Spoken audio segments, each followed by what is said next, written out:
And leaders of the Southeast region today met with President Buhari at the villa to express their grievances on issues affecting their people and the developmental challenges they are facing in the region. Some of the leaders at the meeting are governors of the Southeast states, senators representing the region, and the leaders of the Ohanese Indigbo.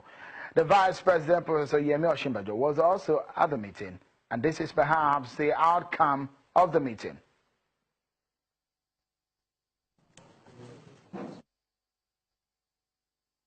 We got assurances from the president that he was going to deal with each of them seriously.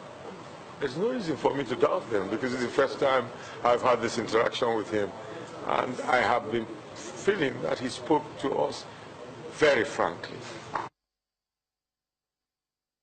Well, there's been a lot of agitation on the minds of a lot of people, especially on issues affecting the southeastern region of the country, with some kind of tension that we saw in the past weeks. Now let's get some perspectives on this. Since the president has decided to weigh in on these, call the leaders into the presidency today. Daniel Buhari, a lawyer and a member of the Lincoln's Inn, joins me from Abuja, and he is a regular analyst on China's television. Thank you so much, Mr. Buhari, for coming on the program tonight. Tell me quickly, what we've seen today, the decision of the president to meet with these leaders, what do you think could be the inference to be taken away from this gesture?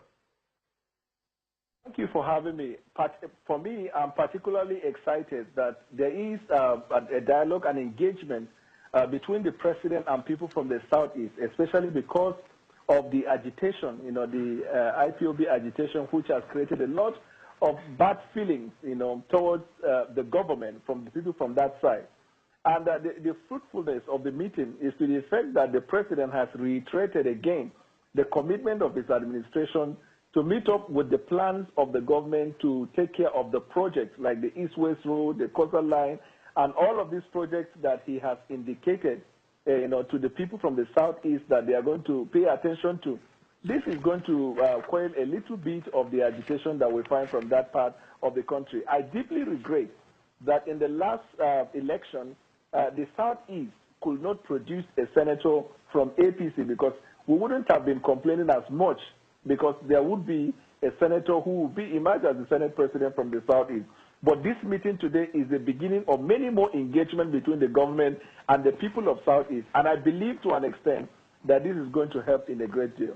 Yeah, some people, some of the reactions that we are seeing now, some are saying, oh, it's late in the day, this should have happened like 2 years ago, and perhaps the kind of appointments that some of the people in the region are expecting that could possibly bring about development in the region. Do you see any kind of cabinet reshuffle that may lead into some joy or that will gladden the heart of some people in that region? I believe, honestly, that the president has that in his heart. And better late than never. The very fact that there is an engagement at the moment, to me, it portends positivity. And, so much has been talked about the need for the president to rejig the cabinet, and feel as that the president is considering rejigging the cabinet. I strongly believe that in the rejigging or reshuffling of the cabinet, the Southeast they are going to play a very pivotal role in his consideration for appointment. No doubt that the appointment has not favored the people from the Southeast. We have to call a spade a spade. Some of us would have thought at the beginning that maybe the chief of staff would have emerged from the Southeast for the president, but better late than never.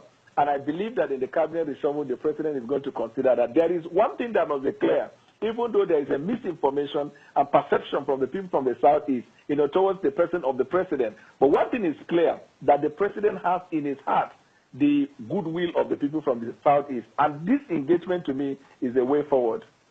Mr. Daniel Buhari, always a pleasure having your thoughts and your interventions on some of these issues. Daniel Buhari, a regular political and legal analyst on China's television. Many thanks for your thoughts there.